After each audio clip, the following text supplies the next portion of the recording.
Good evening to everyone. Of course, allow me to recognize the presence of my cabinet colleagues, the Honorable Prime Minister, Dr. Timothy Harris,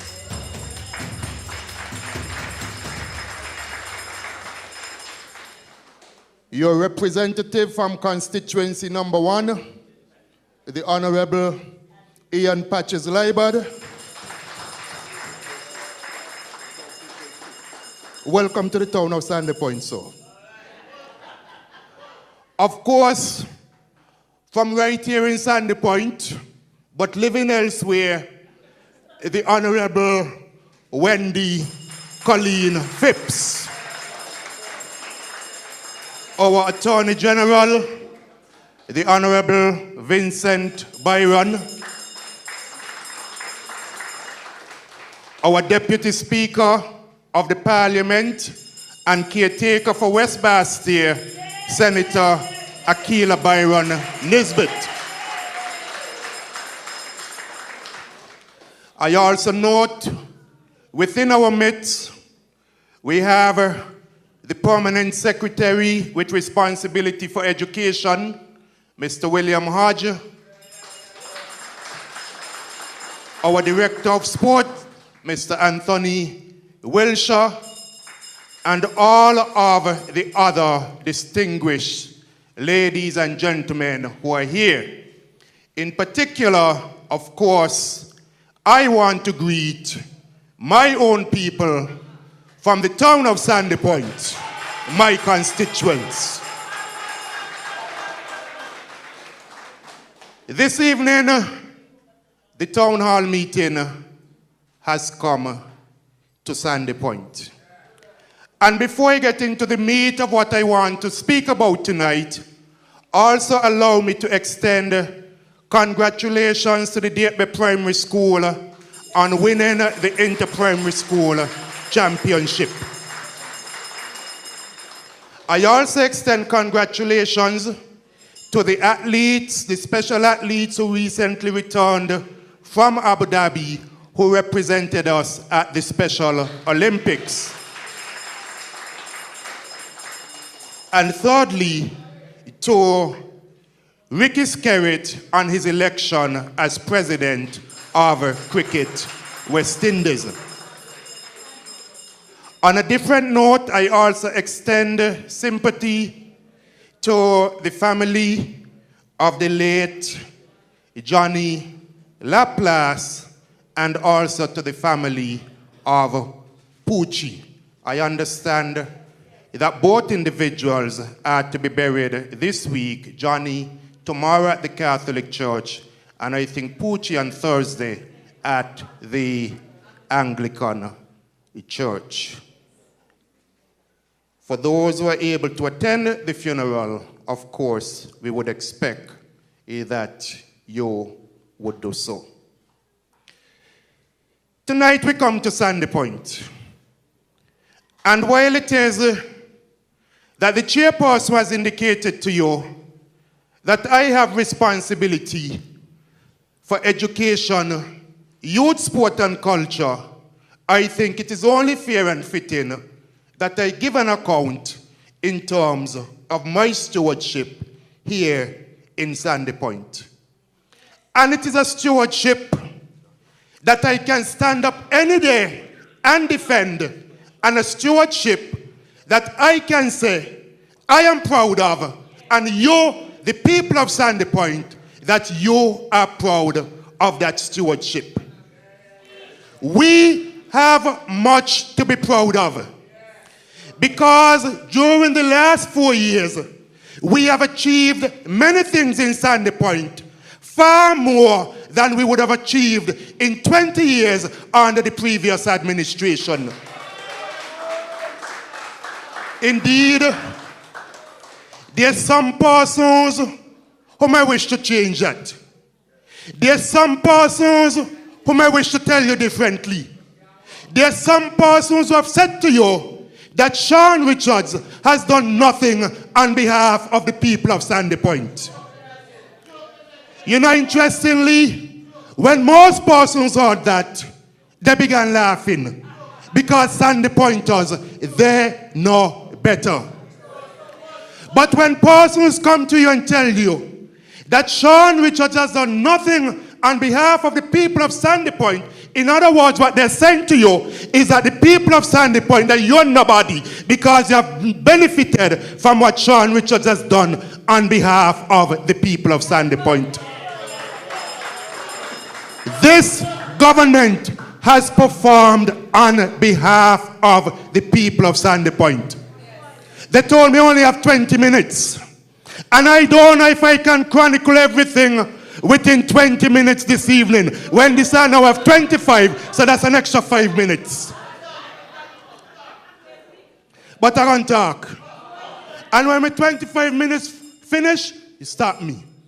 Because in the question and answer period, I'm going to get the opportunity to say even more things. I will get that opportunity. And so let me talk about Sandy Point. The last time we had a public session in Sandy Point, it was for the groundbreaking ceremony of the police station in Sandy Point. A brand new police station.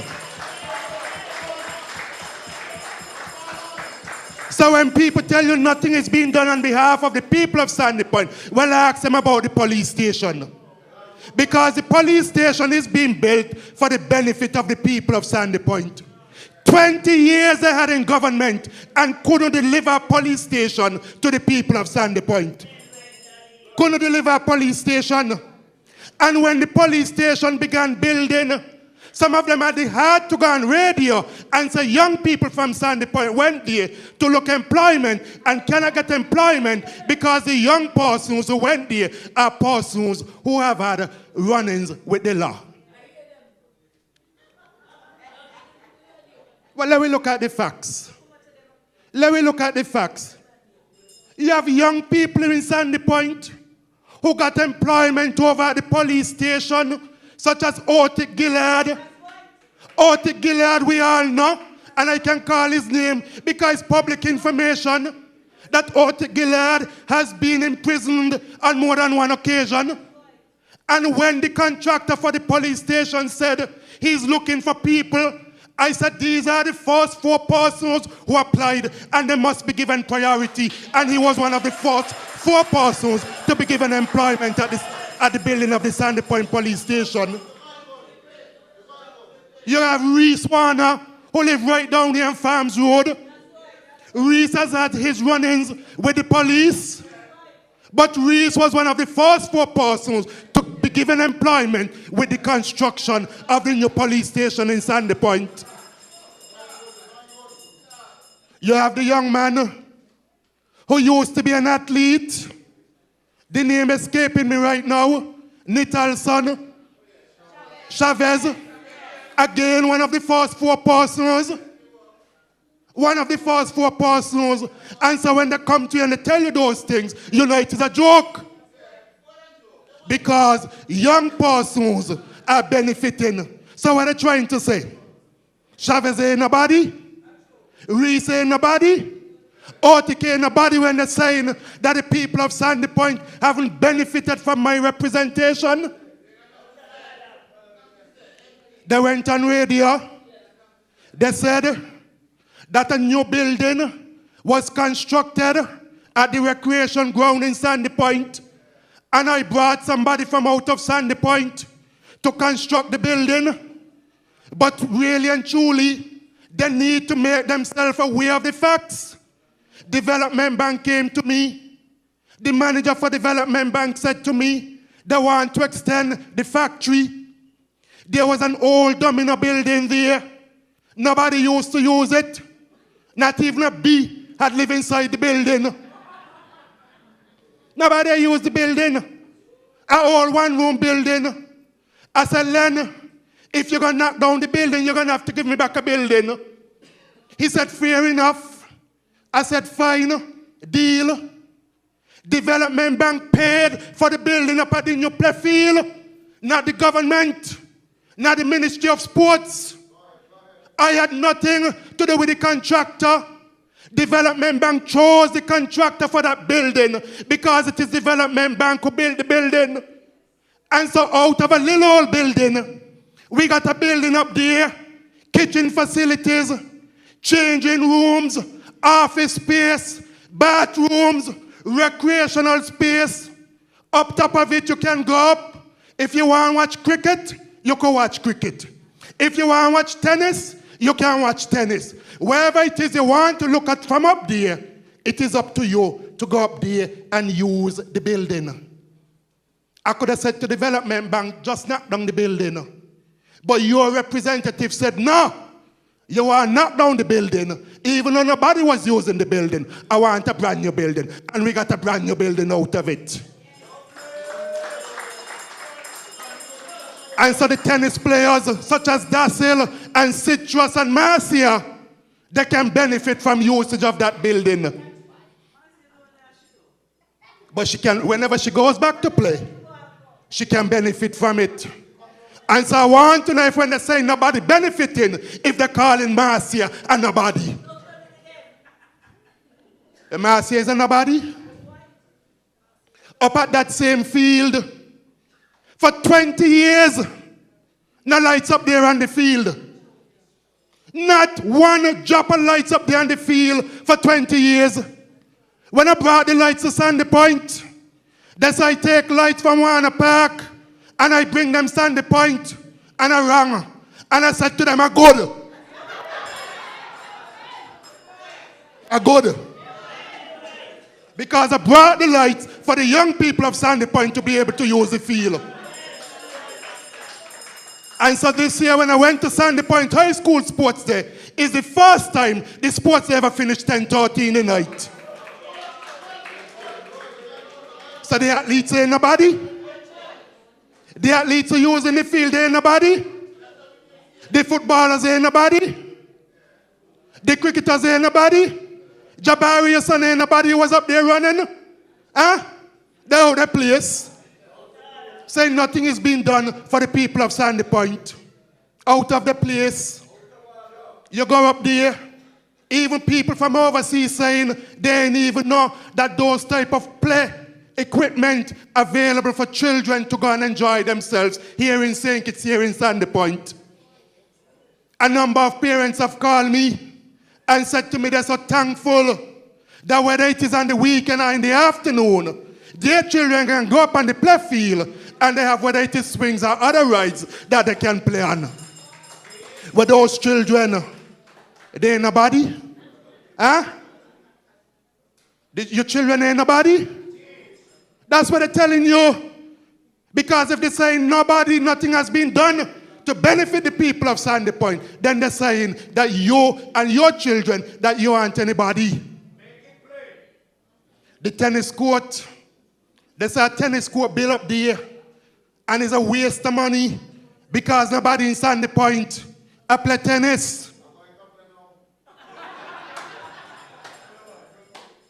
I remember one day Vincia Douglas messaged me because she had an issue, she said, with the closing of the gate, where Vincia and her husband Glenn Roy, they ain't nobody. When they go up, they go use the tennis court. Huh? Citrus ain't nobody. Dasil ain't nobody. Adrian Rollins ain't nobody. When they go up, they go use the tennis court. They're out the place. And that is why on election day, they will get even a worse beating than the two who came before them got.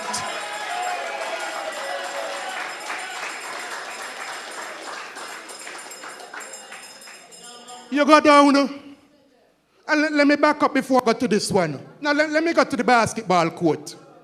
Brand new basketball court here in Sandy Point. Brand new rims.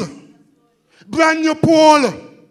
Whether it is you're going preschool and you're big sir, or you're adult and you're big sir, you can use the basketball court because for the first time you have adjustable rims here in Sandy Point. So whether it is you want to take the pole and the rim and you bring it down this height to accommodate the little children, or you put it to the regular height to accommodate the basketballers, anybody can go, whether it is in the basketball court or the very same thing down at Fig Tree, and use them. That ain't for me. I don't play basketball. That is for the young basketballers here in Sandy Point. That is for them. And so we gave them a brand new basketball court. We gave them a brand new netball court. And if you go over there right now, we're building bleachers, we're building changing rooms, and we put in additional bathrooms in there. And the contractor that's doing it is a young man from Sandy Point named Nice Boy, Arnold Paul. You ask Nice Boy, Arnold Paul, when they're talking about how I bring contractor from out of Sandy Point to build building, the development bank bill, he'll tell you 20 years under labor, he never got a single job. Not one single job. So when they're talking about contractors from out of Bastia, must tell you about the many contractors in Sandy Point who have benefited from jobs since the change of this government. Let me tell you about Zaki and how many jobs he got under 20 years under the previous administration. Kish Mukwili, a young man in Sandy Point, building houses in Sandy Point, never got an opportunity under the previous administration. Royston Richards, never got an opportunity. Fatul, never got an opportunity. It's a name Fatul. Never got an opportunity. And I could call many more contractors here in Sandy Point. Vincent Edwards, never got an opportunity. Stephen Riven, ask them how many opportunities they got under the farmer administration. And that is why I said to people, I have performed on behalf of the people of Sandy Point. And the people of Sandy Point know that. You look at the roofing program, all sorts of people in Sandy Point benefited from that roofing program. PAM, Labour, PLP, and even those who ain't even know where they be. You take an old lady, Angeline Riven, and she 90-something years, 97 years. Assisted Miss Riven, a lady who was taught hundreds of Sandy Pointers, hundreds of petitions and divisions, and fix her roof. The lady roof is being fixed because she couldn't afford to do it for herself. Sister Pansy couldn't afford to do it for herself. Y. Williams, Y. Selkridge, and is the elderly calling right now because those are the most vulnerable and couldn't afford to do that for themselves. And it is because of this government that today they can live more comfortably in their homes. I point to the many young people I seen in here tonight who have also benefited from that program. My neighbor Aki there in the back. Aki, put up your hands so they could see you. Aki, get hero fix. Get hero fix. You got your fix. Exactly. Got your fix. Joel Rogers back there. Joel and roof about to be fixed right now. Huh? Marcel, leave me alone now. Teresa right there, who said the prayer. Teresa got your roof fixed. Ruth sitting next to her. Ruth got your roof fixed. Lillian Williams right there putting up she and asked me if I forget her. These are people who benefited. Baba ain't got a roof fix because Baba ain't had no roof to fix. But last week, Baba had me up 6 o'clock in the morning listening to the town hall meeting. And I hear Baba get up and say, he ain't got no question, but he want to thank Team Unity because all the years of his life he voted Labour and couldn't get appointed. It's Shawn Richards who got Baba appointed.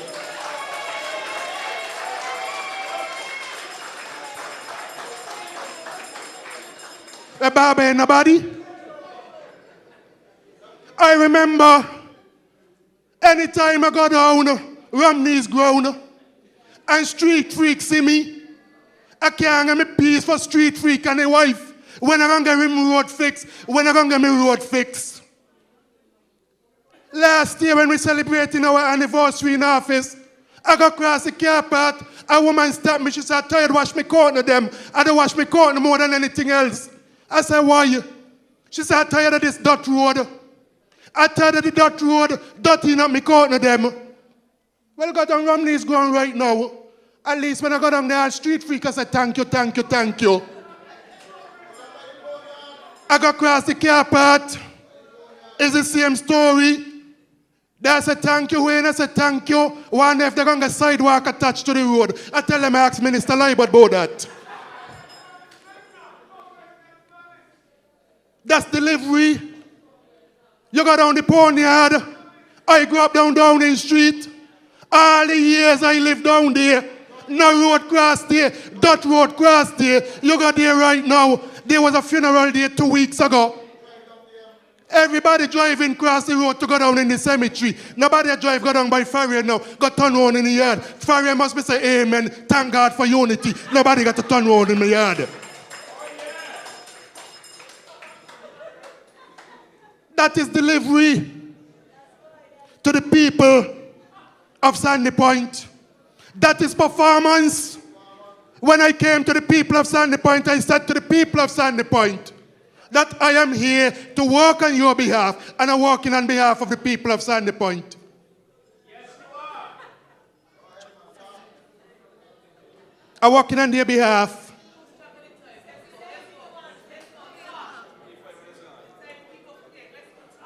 Working on their behalf. You hear some of them? That's why we got big problem down the primary school. Well, let me talk about the primary school.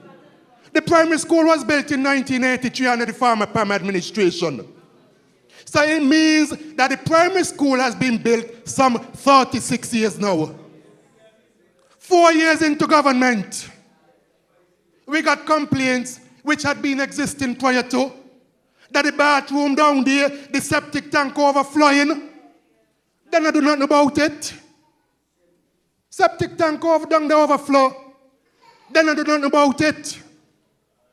It is under this government that we condemn those bathrooms, made brand new classroom space down there, built brand new bathrooms, extended the principal's office, and apart from doing that, we said there ain't enough, the fence falling down in front. We fixed the fence. We understand that when the school was built, no proofing was put in, and that is also being corrected. You go down there week after week, public works down there, changing out the ceiling, putting in new ceilings down at the school, and putting in bad proofing. You get the impression from some people that the issue isn't being addressed. The fact is that when school reopened in January, a day or two before the opening of school, we had a company went in to do some fumigation at the school. When school reopened, and the PSCA can testify to it, apparently it wasn't enough time after the fumigation had been done. One afternoon, I got a call from Alexis Riley. He asked me if I'm aware that there's an issue at the Sandy Point Primary School, teachers complaining that they're getting sick. I said, no, I haven't received any reports. Immediately, I just left a funeral. The PS was at the same funeral. I picked up my phone, I called the CEO, Daryl Lloyd, because I left Daryl in the office waiting for the PS. I said, Daryl, are you aware of the situation? He said, no. I said, the PS there said, I need to speak to the two of you. Between the two of you, get in touch with the principal of the school and find out if there's an issue down at the Sandy Point Primary School. They called the principal, they called me back. They said not that they're aware of. Alexis said to me he needs to speak to whoever did the fumigation to find out what chemical was used. I called Carl Francis. I said, Carl, who did the fumigation, please to call Alexis and relay the information to him. Nothing being hidden from anyone. Alexis was given all the information. After that, Ministry of Health went in, did a report. They said in regards to those two or three particular classrooms, leave the classrooms unoccupied for a period of time. Again, we followed through with that. And after that, they said the classrooms need to be cleaned. We called in a company to clean the classrooms. The company went and did that. I subsequently visited the school with Carl Francis and the EO Mr. Charles, did a walkthrough, spoke to teachers, spoke to students, called the gentleman who did the cleaning, told him he needs to pass by the school and have a conversation with teachers in regards to certain concerns that they still had.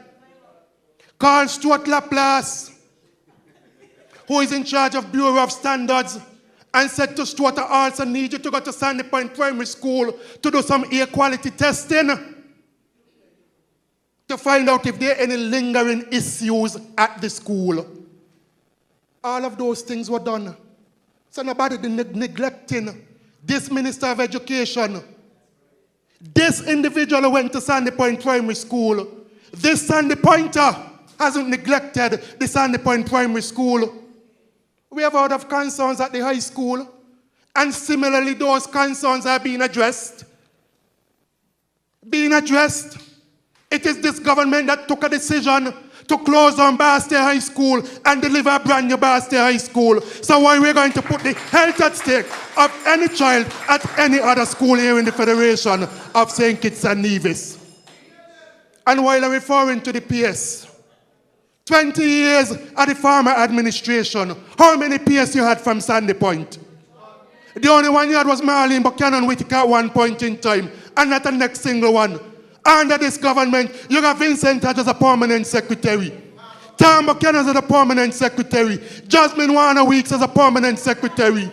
And Caroline Henry Morton, who lives in Barstow but from Sandy Point, as a permanent secretary.